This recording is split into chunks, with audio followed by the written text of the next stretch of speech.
Muhammad kami persilakan.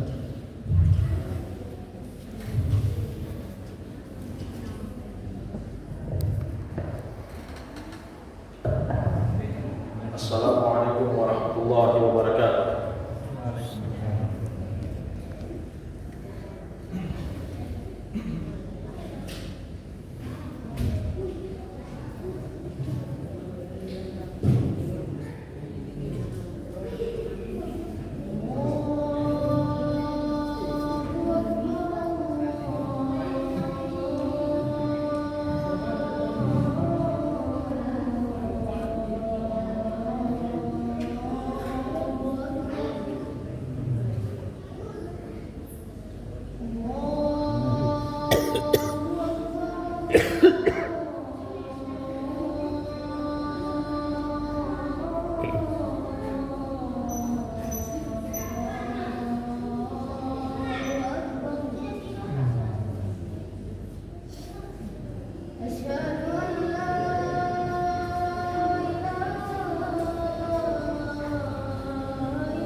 Innal hamdalillah nahmaduhu wa nasta'inuhu wa nastaghfiruh wa na'udzu billahi min shururi anfusina wa sayyiati a'malina may yahdihillahu fala mudilla lahu wa may yudlil fala hadiya lahu wa ashhadu an la ilaha illallah wahdahu la syarika lahu wa ashhadu anna Muhammadan 'abduhu wa rasuluh ya ayyuhalladzina amanu taqullaha haqqa tuqatih ولا تموتن إلا وأنتم مسلمون يا أيها الناس اتقوا ربكم الذي خلقكم من نفس واحدة وخلق منها زوجها وبث منهما رجالا كثيرا ونساء واتقوا الله الذي تساءلون به والأرحام إن الله كان عليكم رقيبا يا أيها الذين آمنوا اتقوا الله وقولوا قولا سديدا يصلح لكم أعمالكم ويغفر لكم ذنوبكم wa may yuti'illaha wa rasulahu faqad faza fawzan 'azima. Amma ba'd.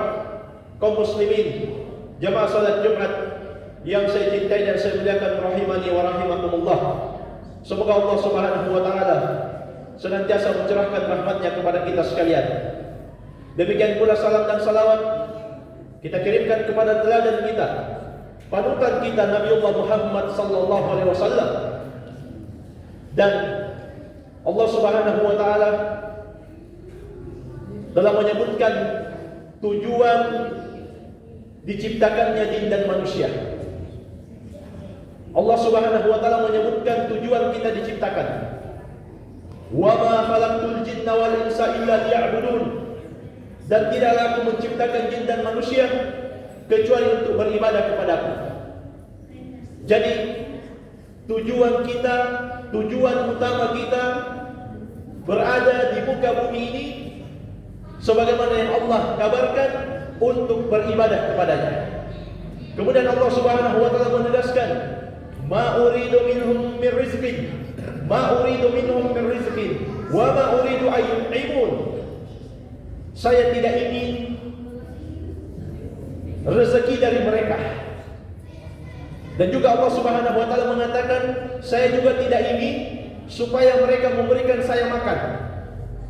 Kemudian Allah menegaskan di kelanjutan ayatnya, innallaha huwa razzaqu dzul quwwatil matin. Sesungguhnya Allah, dialah Ar-Razzaq yang senantiasa maha memberikan rezeki kepada seluruh makhluk, lagi yang maha memiliki kekuatan yang sangat kokoh. Jamaah sekalian, perintah Allah kepada seluruh makhluk untuk ibadah bukan karena Allah butuh kepada mereka, bukan karena Allah menginginkan rezeki dari mereka, tidak. Justru Allah Subhanahu wa taala mengatakan, jamaah sekalian, wa may yattaqillaha yaj'al lahu makhraja wa yarzuqhu min haitsu la yahtasib. Barang siapa yang bertakwa kepada Allah, maka pasti Allah akan berikan jalan keluar untuk setiap kesempitannya, dan Allah akan berikan kepadanya rezeki dari arah yang tidak dia sangka-sangka. Jadi rezeki itu hakikatnya datangnya dari Allah. Allah memerintahkan kita ibadah bukan karena Allah menginginkan rezeki dari makhluk. Tidak pula Allah menginginkan supaya makhluk itu memberikan makan kepada Allah, tidak. Jamaah sekalian, di antara nama Allah Subhanahu wa taala, Allahus Samad. Allah itu As-Samad. Apa makna As-Samad, jamaah sekalian? Berkata ahli tafsir, Abdullah bin Abbas, ahli tafsir dari generasi sahabat yang menjadi rujukan kaum muslimin, dan sekaligus jamaah sekalian, beliau adalah sepupu Nabi Muhammad SAW. Beliau menafsirkan makna As-Samad adalah alladzi la jawfa fi, alladzi la jawfa lahu.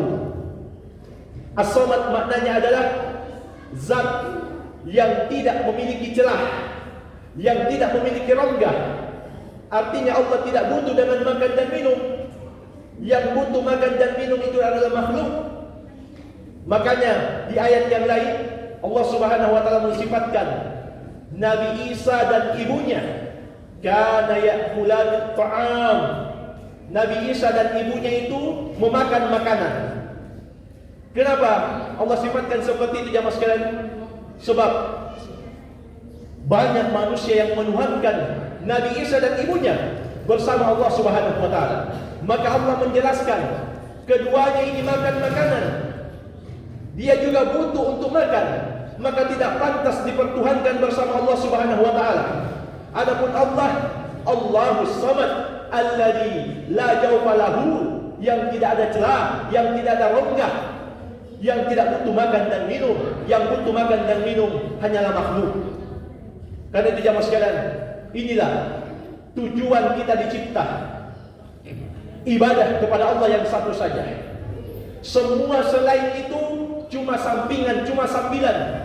Bekerja, liburan, bercanda, itu semua adalah tambahan-tambahan kehidupan. Tapi hakikat kita diciptakan untuk beribadah hanya kepada Allah yang satu saja. Jamaah sekalian, apalagi kita masih berada di bulan Sya'ban. Di bulan Sya'ban itu sebagaimana sahabat yang mulia Usama bin Zaid radhiyallahu anhu bertanya kepada Nabi tentang bulan Sya'ban. Qultu ya Rasulullah, lam araka tasumu min syahrin minas syuhur, ma tasumu Sya'ban. Ya Rasulullah, saya tidak pernah melihat Anda berpuasa dalam sebulan lebih banyak dibanding di bulan Sya'ban dari bulan-bulan yang ada. Maka apa kata Nabi jamaah sekalian? Qala, beliau bersabda, daka syahrun yaqbalun nasu anhu baina Rajab wa Ramadan.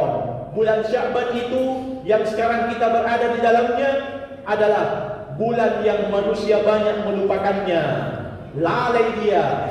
Mereka tidak meningkatkan ibadah di bulan tersebut. Terletak antara Rajab dan Ramadan, kata Nabi SAW. Bulan Rajab masih bulan haram. Bulan Ramadan orang semua rata-rata semangat untuk menyambutnya. Maka yang berada di tengah-tengah ini biasanya dilupakan, yaitu bulan Sya'ban. Maka kata Nabi, itu bulan yang manusia lalai di dalamnya. Kemudian beliau bersabda, wa huwa syahrun turfa'u fihi al-a'mal, wa huwa syahrun turfa'u fihi al-a'mal. Dan juga bulan Sya'ban adalah bulan diangkatnya amalan-amalan ila rabbil alamin, untuk dilaporkan kepada Allah Rabbul Alamin. Maka jemaah sekalian, kalau begitu berbanyaklah ibadah di bulan Sya'ban. Tingkatkan ibadah kita di bulan Sya'ban, karena di bulan Sya'ban ini kata Nabi, banyak manusia yang lupa, dan juga amalan-amalan kita akan diangkat kepada Allah Rabbul Alamin. Maka tidak boleh kita mengisi amalan-amalan kita dengan maksiat, dengan dosa. Kalaupun ada, segera kita bertobat, sehingga catatan yang dilaporkan kepada Allah Rabbul Alamin itu seluruhnya kebaikan di sisi Allah Subhanahu wa taala. Kemudian kata Nabi, wa uhibbu ayyurfa'a amali wa ana sha'im, dan aku senang jika amalanku itu dilaporkan kepada Allah dalam keadaan saya berpuasa. Jadi jemaah sekalian, itu alasan kenapa Nabi SAW meningkatkan ibadah di bulan Sya'ban. Karena banyak orang yang lupa, kemudian di bulan itu dilaporkan amalan kepada Allah Rabbul Alamin. Kemudian beliau menginginkan, beliau menyukai jika amalannya dilaporkan dalam kondisi boleh berpuasa. Kenapa? Sebab itu akan mendapatkan nilai tambahan di sisi Allah Subhanahu wa taala.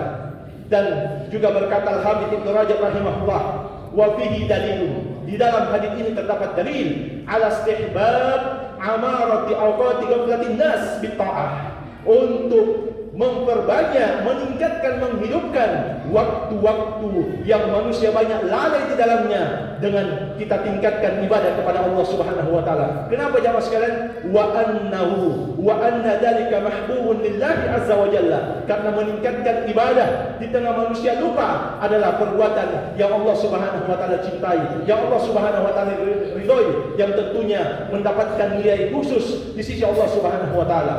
Kaum muslimin, jamaah salat Jumat rahimani wa rahimakumullah, ingatlah, perhatikanlah, di bulan Sya'ban ini adalah bulan yang kita dianjurkan untuk mempersiapkan diri, memperbanyak ibadah.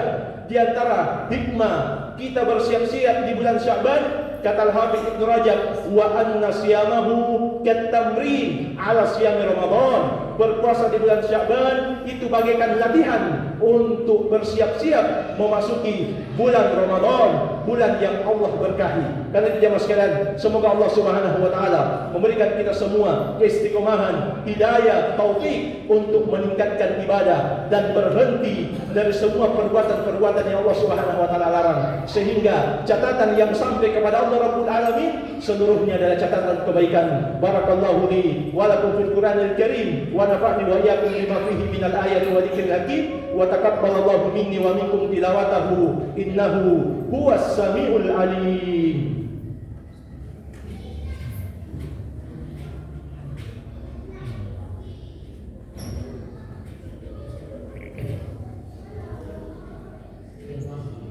Alhamdulillahi ala ihsani wa syukru lahu ala taufiqihi wa amtinani wa ashhadu an la ilaha illallah wahdahu la syarika lah ta'ziman li sya'nihi wa ashhadu anna Muhammadan abduhu wa rasuluhu ad-da'i ila ridwanihi sallallahu alaihi wa ala alihi wa ashabihi wa ikhwanihi amma ba'd. Kaum muslimin, jamaah Jumat yang saya cintai dan saya muliakan rahimani wa rahimakumullah. Kemudian yang terakhir jamaah sekalian, Secara ringkas, kita saling mengingatkan untuk memperbanyak membaca Al-Quran. Kenapa? Nabi kita yang mulia Muhammad SAW mengatakan, "Man qara'a harfan min kitabillah falahu bihi hasanah." Barang siapa yang membaca satu huruf dari Al-Quran, maka untuknya satu kebaikan. Wal hasanatu bi asyri amsalha, dan satu kebaikan ini akan Allah lipat gandakan menjadi 10. La aqulu alif lam mim harfun. Kemudian kata Nabi, saya tidak pernah mengatakan alif lam mim itu satu huruf, tidak. Walakin alifun harfun, wa lamun harfun, wa mimun harfun. Akan tetapi alif satu huruf, lam satu huruf, dan mim satu huruf. Perhatikan aja mas sekalian. Cuma membaca alif lam mim sudah mendapatkan 30 kebaikan. Subhanallah, betapa rugi orang yang tidak mau meningkatkan ibadah di bulan Sya'ban, apalagi membaca Al-Quran. Demikian pula jemaah sekalian, sebagian ulama mengatakan dimakruhkan. Tidak sampai haram, tapi makruh.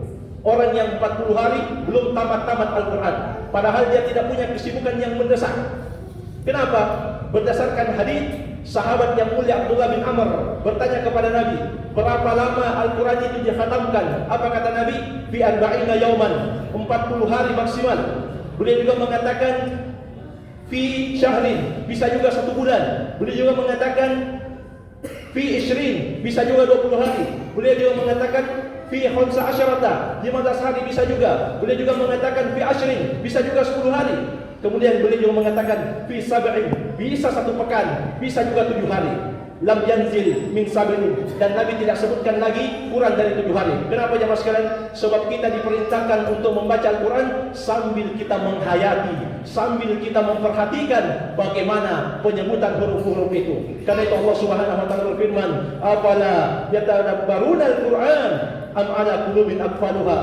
Tidakkah mereka mau menghayati Al-Quran, memahami Al-Quran, ataukah di hati-hati mereka sudah ada kunci yang menguncinya? Kemudian Allah Subhanahu wa taala juga berfirman, "Walaqad yassarnal Qur'ana lidzikr fahal min mudzakir." Sungguh benar-benar kami telah memudahkan Al-Quran itu untuk menjadikan peringatan. Kemudian kata Allah, tapi adakah yang mau mengambil peringatan? Karena itu jemaah sekalian, dengarkanlah firman Allah, perintah Allah, perbanyaklah baca Al-Quran, menghayati Al-Quran, tadabbur kepada Al-Quran. InsyaAllah ta'ala kita akan menjadi orang-orang yang selamat dan mendapatkan syafaat dari Al-Quran ketika kita berjumpa dengan Allah Subhanahu wa ta'ala. Allahumma salli ala Muhammad wa ala ali Muhammad kama sallaita ala Ibrahim wa ala ali Ibrahim innaka Hamidum Majid. Allahumma ighfir lil muslimina wal muslimat wal mu'minina wal mu'minat al ahya'i minhum wal amwat innaka sami'un qaribun mujibud da'wat wa ya qadiyal hajat. Allahumma arina al-haqqa haqqan warzuqna ittiba'ah wa arina al-batila batilan warzuqna ijtinabah.